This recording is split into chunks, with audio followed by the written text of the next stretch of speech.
A dove?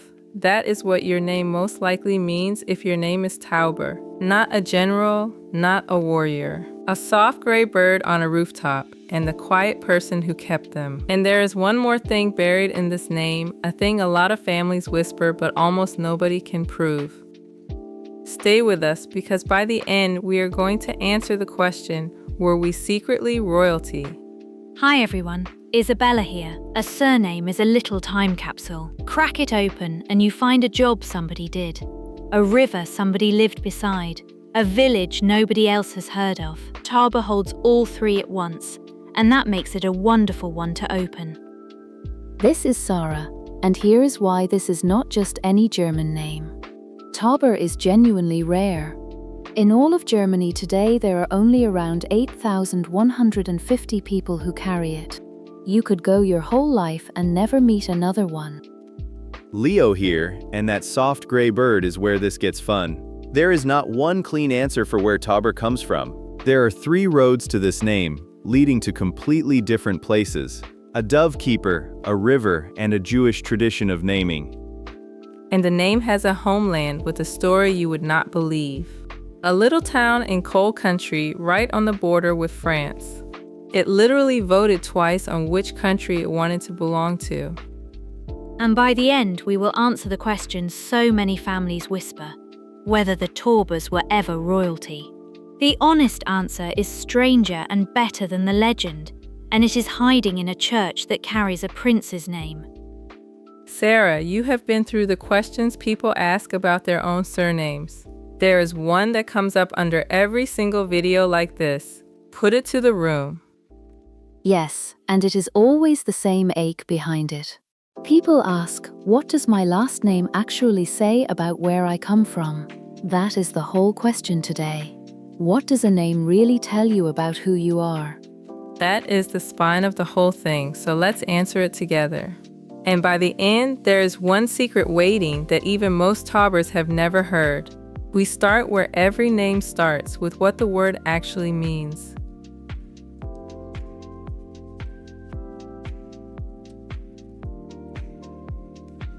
The strongest answer is also the loveliest one. Tauber comes from the German word Tauber, which means dove or pigeon. Add the little ending ER, and it turns a thing into the person who works with it. And that ER ending is a whole family of German names. A Müller worked the mill, a Schäfer kept the sheep, and a Tauber kept the doves. It is an occupational name, a name that started as somebody's actual job. Which means somewhere back down your line there may have been a person who raised pigeons for a living. And before you laugh, in the old world that was a serious trade. Pigeons were meat, messengers, and money.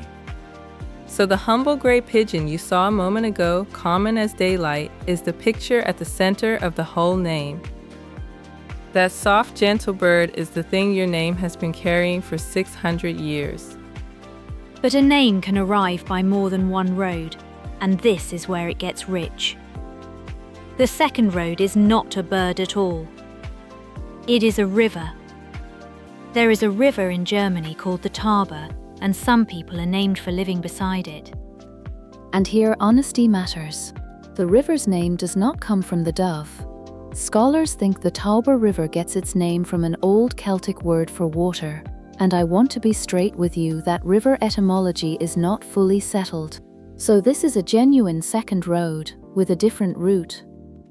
And seeing all 3 roads side by side is the only way this really clicks. 3 branches, 1 name at the bottom. Branch 1, the Dove Keeper. Branch 2, the Tauber River. Branch 3, the one we have not talked about yet. That third branch is a beautiful and important one. Among Ashkenazi Jewish families, Taub was a common woman's given name, and it also means dove. Tauber appears as a Jewish surname taken in honor of a mother or grandmother, sometimes with no tie to a place at all. So the honest answer is that Tauber is most likely the dove keeper's name, but 2 other real roads exist beside it, and without family records, nobody can tell you for certain which road was yours. The meaning is a gift. The certainty is not always on offer, and that is okay. Cynthia is right. and I would rather give you 3 true roads than 1 confident guess. Now, if the name is this rare, the obvious question is simple. How rare is rare? And where on earth do the Taubers actually live? Before we keep going, one small favor that actually moves the needle. If this is landing for you, tap like, then subscribe and turn on the bell so you do not miss the rest. 2 taps, completely free, and it pushes this in front of more people who need it.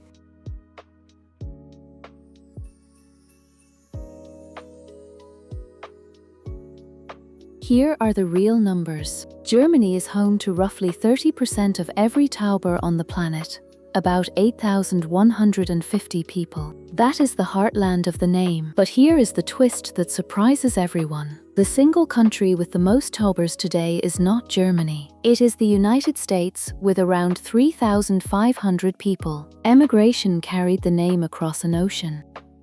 And side by side, the shape of it tells the story better than the raw count ever could. Germany holds about 8,150, roughly 30% of all Taubers, the true heartland. The United States has about 3,500, the largest single count, grown from the people who left. And that pattern is the story of a whole century. Families left this corner of Germany for America, carrying nothing but a name and a memory. So an American Tauber and a German Tauber are very often 2 ends of the same broken thread. One more thing to watch for if you are hunting your own family: the spelling drifts. You will find Tauber with an umlaut. You will find Tuber. You will find Tauber with a T on the end. Clerks wrote down what they heard, and the name shifted under their pens. And remember road to the river? Let me show you where that Tauber runs, because it is nowhere near our main story, and that distance is the point. The Tauber River winds through Franconia in Bavaria, past the postcard town of Rothenburg. Beautiful country. But it is a long way from where our particular Tauber story actually lives, which is down in the far southwest corner. So the name scatters across the map, across an ocean, across a dozen spellings, and yet its heart stays German. A single corner of Germany where this story truly comes home. Sarah, take us there. Gladly. And there is one question I keep getting from people who carry a name this uncommon, and it deserves a straight answer. They ask, if my name is this rare, does that make me special or just alone? Here is my honest answer. A rare name does not make you alone. It makes you a rare thread in a very old cloth. And every other person who carries it is family you have not met yet. Rare is not lonely. Rare is precious.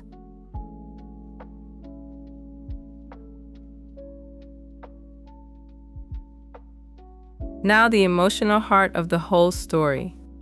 There is a corner of Germany where this name comes home, and it is not the pretty tourist Germany. It is a working land of coal and iron tucked right up against the French border. And most Germans could not even find this town on a map. The region is called the Saarland, and where it sits is the whole story. Cynthia, put it up for us. That is the Saarland, and there is Saarbrücken in Kabiter. Rohrbach and its district of St. Ingbert sit tucked just to the east. Look how far southwest it all is. It is closer to Paris than to Berlin, and that fact is about to shape everything. And the specific town is Rohrbach, a district of the city of St. Ingbert, just northeast of Saarbrücken. Let me put the pin right on it, because this little spot is where the thread comes home. There it is, Rohrbach, in St. Ingbert, in the Saarland. A stream called the Rohrbach runs right through it, and the town was first written down in the year 1181. That is older than most of the countries you could name. And people were there long before that. Archaeologists have pulled Celtic and Roman finds out of that ground. So when a Tauber walked those fields, they were walking on top of 2,000 years of other footprints.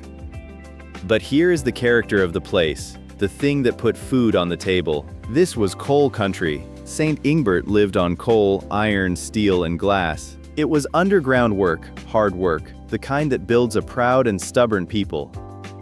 Let that B-roll breathe for a second. Green rolling hills on the surface, and a whole world of coal and iron underneath. That contrast is the Saarland in one image. And the monument to that whole way of life is still standing, not far from here. The Vöckling and Ironworks.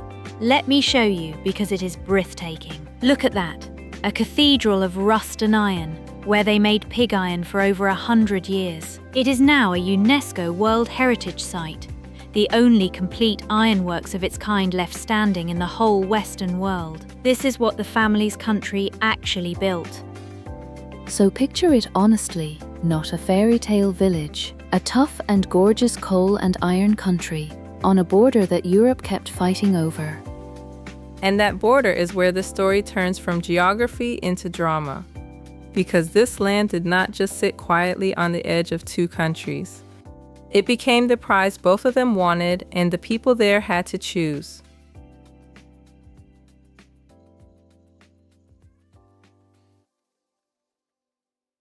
Most borders in history got drawn by armies. This corner of the Saar was fought over with ballots, not just guns. The people who lived there drew it themselves, twice in one lifetime. And the coal underneath their feet is the reason why. Here is the setup. After the First World War, Germany lost, and the Saar's rich coal was handed to France as compensation. The land itself was put under the League of Nations for 15 years. So the people were German, but the coal paid France, and nobody was in charge for good. And when the 15 years were up, they held a vote. Should the Saar go back to Germany? In 1935, 90.7% said yes. 9 out of 10. It was not even close. But history was not done with them. The Second World War came, Germany lost again, and France moved back in. This time they created the Saar Protectorate, a little half-country tied to the French economy. So the family's homeland changed hands yet again. And then, one more vote. In 1955, the people were offered an independent Saarland, its own little state. And they said no. Almost 68% rejected it, which everyone understood to mean, we want to go home to Germany. So in 1957, the Saarland finally became a German state for good, and the Germans gave it a tender nickname, the Little Reunification, a whole region coming home by choice. And when you see that whole tug of war in a single line, you feel what these families actually lived through, decade by decade. The land kept changing hands. First Trier, then Bavaria, then France after the First War, then home in 35, then France again, and home for good in 57.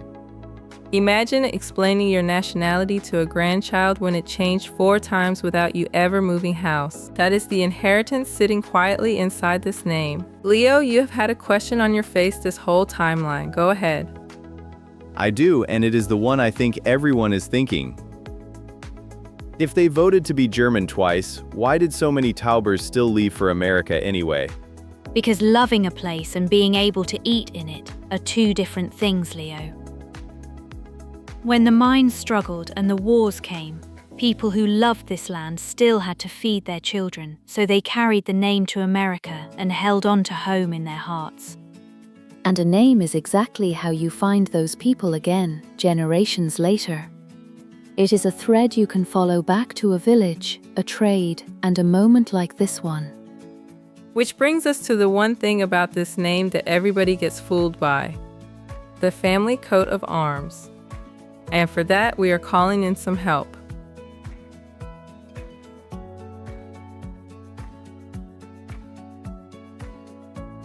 If you have ever typed Tauber family crest into a search bar and found a shield for sale, here is the truth that saves you money.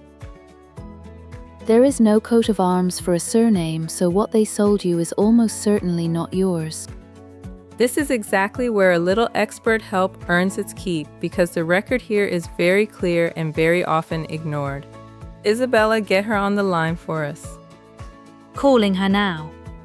Marguerite, are you with us? I am here, and I am glad you asked me this one, because it is the thing I most want people to hear. There is no such thing as a coat of arms for a surname. Arms were never granted to a name. They were granted to a single person, and they pass only to that person and their direct descendants. So when a website prints your last name over a random shield, one of two things is happening. Either that is the arms of some unrelated family that happened to share your name, or they invented it on the spot. You have no right to either one. Let me put the myth and the fact right next to each other so nobody forgets which is which. But here is where we turn a disappointment into something far better and completely true. Because the arms that really do belong to this family's story are the arms of their town. And they are magnificent. Look at the real arms of St. Ingbert. Right there in the middle, a coal miner in his black work clothes. Beside him, the golden lion and the blue and white diamonds of Bavaria who once ruled here, and up in the corner the crossed hammer and mallet of the mine. So the family's true shield is not some invented crest bought online. It is a miner carved into the identity of a whole town, honoring the exact work that this place lived on. That is real, and you can stand under it. And there is one more honest, lovely idea I can give a Tauber. In heraldry, there is a tradition called canting arms, where the picture puns on the name. The city of Berlin uses a bear because bear in German is bar. So a Tauber who earned a shield would put a dove on it. Exactly, a dove. Not because I am selling you one, but because that is genuinely how the tradition worked. The name means dove, so the honest illustrative arms for a Tauber is a dove in flight. You just cannot buy it as an official family crest because that is not a real thing. Thank you, Marguerite. So a miner for the town and a dove for the name. Both true, both yours to love, neither one for sale. That is a far better answer than a shield off a website. Which brings us, finally, to the sweetest and hardest part of all. The story so many families tell in a hush, that somewhere back there we were royalty.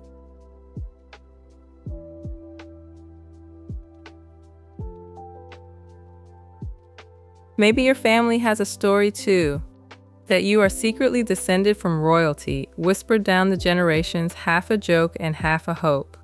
It is one of the most human things there is, and we are going to honor it, honestly. So here is the honest part first. We cannot find a single record that makes the Taubers of this homeland royalty. There is no crown, no documented royal line. And I am not going to invent one for you because a made-up throne is not a gift, it is a lie.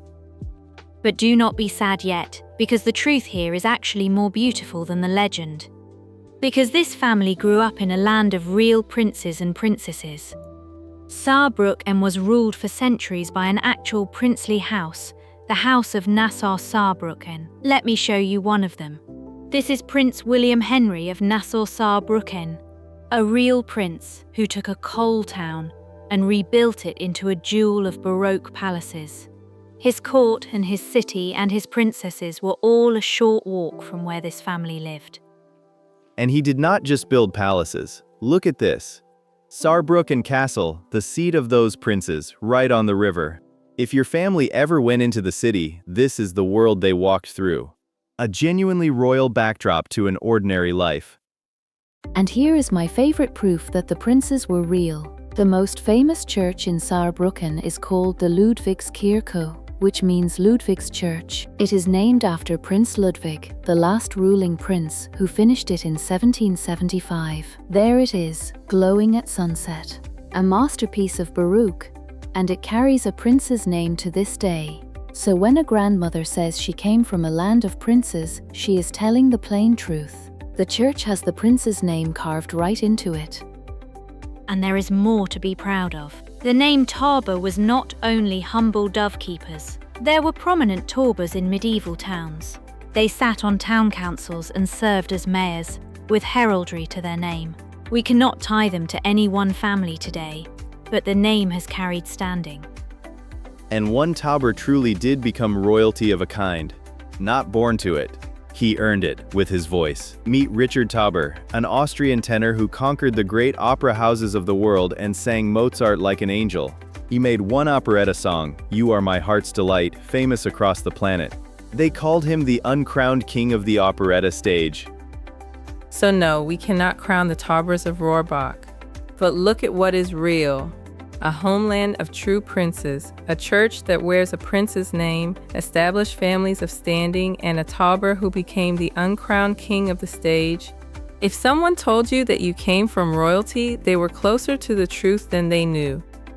Here is the whole thing in one breath. A name that means dove, from a proud coal country that chose its own flag. A land of real princes, carried across an ocean by people who kept it alive. That is not a made-up crown. That is something better. That is true. If you carry one thing out of this, carry this. Your name is not just a label on an envelope. It is a dove and a village, a coal seam and a vote and a prince's church, all folded into a single word you have been saying your whole life. Say it a little prouder now.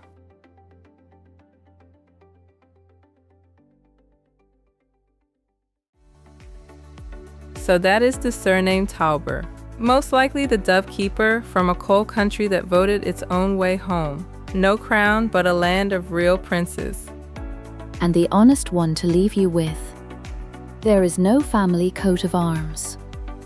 But the real town arms show a coal miner, and the name itself would wear a dove. So here is what you carry out. Your name is a real inheritance, not a label, and you will never look at your own the same way again. Send this to the relative who always swore your family was something special. And the pull for our next walk, we open another old family name, and the story inside it surprises you even more. If a name in your family deserves a homecoming like this, subscribe and hit like because it tells us which name to open next, and the one only you can answer. What is the story your family tells about your name, and have you ever tried to prove it? Tell us in the comments. Learn it once, learn it well, and it stays with you for life. See you next time.